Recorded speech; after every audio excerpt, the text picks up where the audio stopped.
자, 성경 말씀 신약 성경 311페이지인데요. 에베소서 2장의 말씀을 볼 차례입니다. 에베소서 2장 8절과 9절의 말씀입니다. 에베소서 2장 8절로 9절의 말씀, 잘 알려져 있는 말씀이죠. 우리 같이 하나님의 말씀을 읽도록 하겠습니다. 시작. 너희는 그 은혜에 의하여 믿음으로 말미암아 구원을 받았으니 이것은 너희에게서 난 것이 아니요 하나님의 선물이라. 행위에서 난 것이 아니니 이는 누구든지 자랑하지 못하게 함이라. 하나님의 말씀입니다. 아멘. 자, 구원의 참 도리가 무엇이냐? 이 에베소서 2장 8절과 9절이 너무도 명확하게 우리에게 알려주시죠. 구원은 한마디로 선물이다. 근데 인간 사회에서의 선물은 받을 만한 사람에게 선물을 줍니다. 그렇죠? 또 그 사람에게 뭔가를 기대하는 마음이 있을 때도 선물로 또 표시하기도 해요. 근데 성경에서 말하는 선물은 그것과 전혀 다릅니다. 인간 사회에서의 선물과 전혀 달라요. 성경에서 말하는 선물은 전혀 받을 자격이 없는 사람에게 하나님께서 주시는 것을 선물이라고 말해요. 그러니까 우리의 구원, 특별히 여기에서 구원도 여러 단계가 있는데 칭의라고 생각하시면 돼요. 우리를 의롭다 하나님께서 인정하시는 것. 우리를 의롭다 인정하시는 것은 우리의 어떤 행위로 되는 것이 아니고 하나님의 무조건적인 은혜에 의한 선물이다. 그런데 내가 뭔가를 받을 만해서 하나님이 나에게 주시는 것이 아니고 전혀 받을 자격이 없는데 하나님이 나에게 주셨다. 그렇기 때문에 그 누구도 나 이렇게 구원받은 게 내 공로입니다. 내가 잘나서 구원받았습니다. 그렇게 말할 수 있는 사람은 이 세상에 한 사람도 없다. 그러니까 구원받은 사람에게 꼭 필요한 것은 겸손한 자세인 거죠. 내가 이걸 받을 자격이 없는데 받았습니다. 너무너무 감사합니다. 이것이 칭의를 대하는 우리의 태도란 말이에요. 우리가 의롭게 된 것에 대해서 우리가 가져야 될 태도예요. 하나님께서는 구원에 관한 영역에서는, 특별히 칭의의 영역에서는 사람의 개입을 눈꼽만큼도 허락하지 않으셨습니다. 그것이 하나님의 결정이에요. 근데 우리 사람들은 자꾸 자기의 어떤 정성이라든지 공로라든지 뭐 내세울 만한 거라든지 이런 것을 가지고 나 이 정도면 구원을 얻을 만해 이렇게 생각하는 그런 오해에 늘 빠지기 쉽죠. 우리 크리스찬들도 마찬가지입니다. 내가 좀 신앙생활 열심히 하고 여러 가지 봉사활동하고 착하게 살려고 애를 쓰니까 나 이 정도면 그래 구원받을 만하지. 이런 태도는 정말 비성경적인 태도다.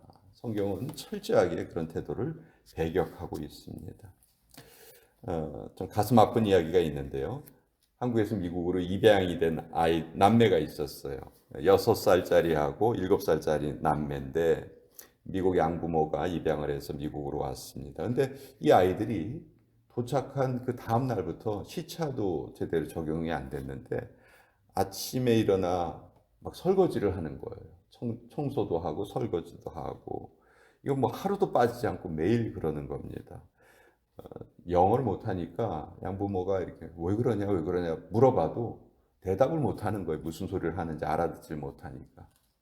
이제 몇 달이 지나고 이제 영어가 조금씩 소통이 되게 됐어요. 그래서 다시 한번 물어봤답니다. 왜 매일 그렇게 접시를 닦고 청소를 하니? 이렇게 물어봤더니 그 누나가 7살이고 남동생이 6살이었는데 누나가 이렇게 대답을 했어요. 저희는 제일 무서운 게 쫓겨나는 거예요. 얘들이 한국에서 쫓겨난 경험이 있는 아이들이었어요. 그래서 무슨 일이든지 내가 하면은 쫓아내지 않겠지. 그런 생각으로 이 아이들이 설거지도 하고 청소도 했다. 그래서 이 말을 듣고 너무 마음이 아파서 그 남매를 안고 함께 울었다 하는 실화가 있습니다. 만약 어떤 행위로 우리가 자녀가 될지 안 될지가 결정이 된다면 늘 두려움이 많겠죠. 영적으로도 마찬가지입니다.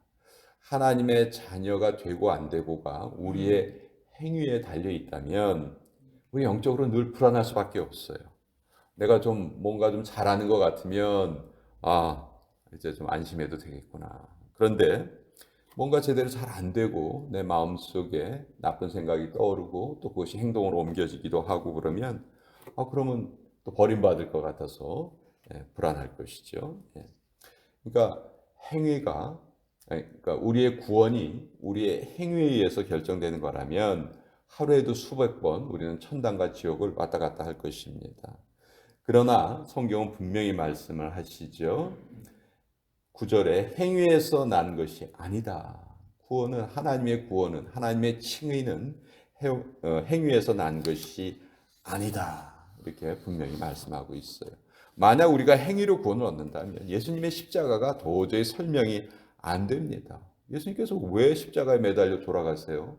우리의 행위로 우리가 구원을 얻을 수 있다면 인간의 행위로는 도저히 불가능하기 때문에 하나님께서 이 땅에 내려오셔서 그 문제를 해결해 주신 것이 십자가거든요. 그러니까 십자가의 의미를 깊이 알면 알수록 우리가 의롭게 되는 일에는 우리의 그 어떤 것도 더해질 수가 없다 하는 것을 우리가 알게 되죠. 죄 사함을 받고 영원한 생명을 얻고 하나님의 자녀가 된 이것이 우리에게 선물로 주어졌습니다. 너무 큰 선물이죠. 너무 대단한 선물이죠. 그러니까 너무 큰 선물을 받으니까 믿지를 못하는 거예요.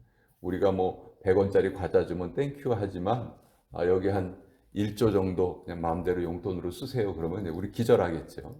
그것과 마찬가지로 너무 큰 선물을 받았기 때문에 우리가 그걸 믿지를 못하고 알지를 못하는 거죠.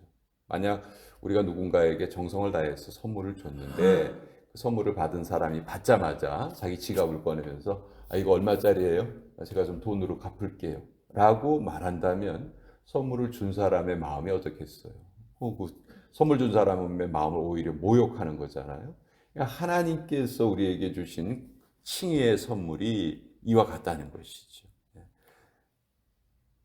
하나님이 선물로 주셨는데 늘 우리는 우리의 상황을 돌아보고 나 과거에 그랬었는데 그러면 하나님이 나를 의롭다 하지 않으실 것 같은데 이런 생각에 빠져 있다면 마치 선물을 받고 그 값을 치르려 하는 그런 사람과 똑같은 것이죠.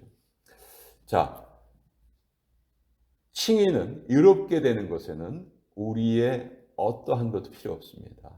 근데 이제 문제는 칭의 다음의 단계죠. 예정, 선택, 칭의, 그리고 성화, 영화 이렇게 5단계 전체를 다 우리가 구원으로 봐야 합니다.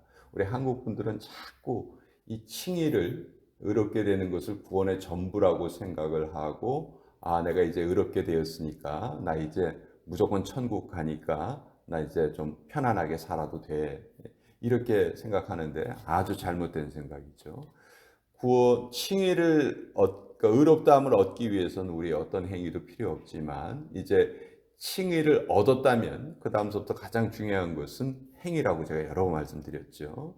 이제 성화의 과정을 살아가야 되는 거예요. 그리고 마지막 영화의 과정까지 이르러야 되는 것이죠. 자, 의롭게 되는 것에는 아무런 우리의 행위가 역할을 못하지만 의롭게 된 후에는 우리의 행위가 아주 결정적인 영향을 한다. 자, 여호수아가 가나안을 정복하는 과정을 보자고요. 가나안 정복은 하나님의 약속의 실현이었어요. 그렇죠? 그 가나안 족속들의 잘못한 것을 하나님이 벌하심과 동시에 아브라함의 후손에게 땅을 주시겠다는 그 약속을 여호수아 때 완전히 이루어 주신 거란 말이에요.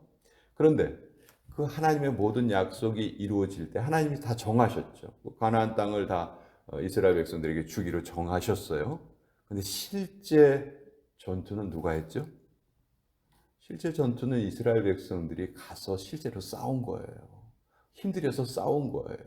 하나님이 다 만들어 놓으시고 다 결정하셨지만 그것을 실제로 행동으로 옮긴 사람들은 이스라엘 백성들이었다는 거죠. 자, 이제 하나님이 우리에게 영화의 과정까지를 다 만들어 놓으셨어요.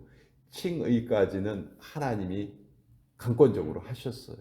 이제 칭의의 단계를 넘어서 성화와 영화의 단계는 이제 우리들이 해야 되는 몫이에요.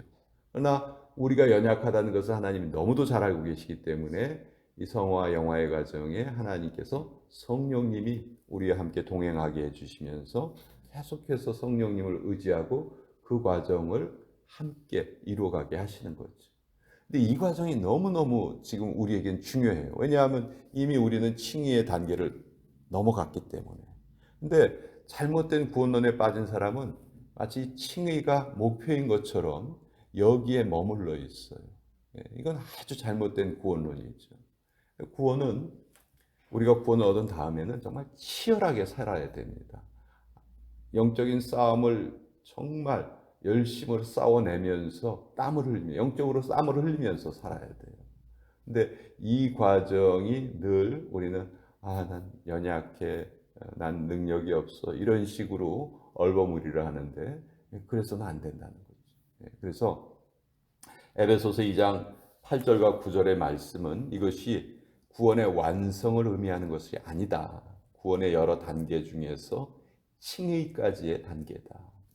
예정하시고 선택하시고 의롭게 하신 것은 하나님의 절대적인 주권에 의해서 일어난 일이고 그 다음에 성화와 영화의 과정은 우리가 성령님의 도우심을 받아 함께 이루어가는 것이다. 이것이 올바른 성경이 말씀하시는 구원론이다. 그것을 우리 오늘 에베소서 2장 8절과 9절의 말씀을 통해서 같이 한번 나누어 보았습니다. 자, 오늘 수요일 아침인데요.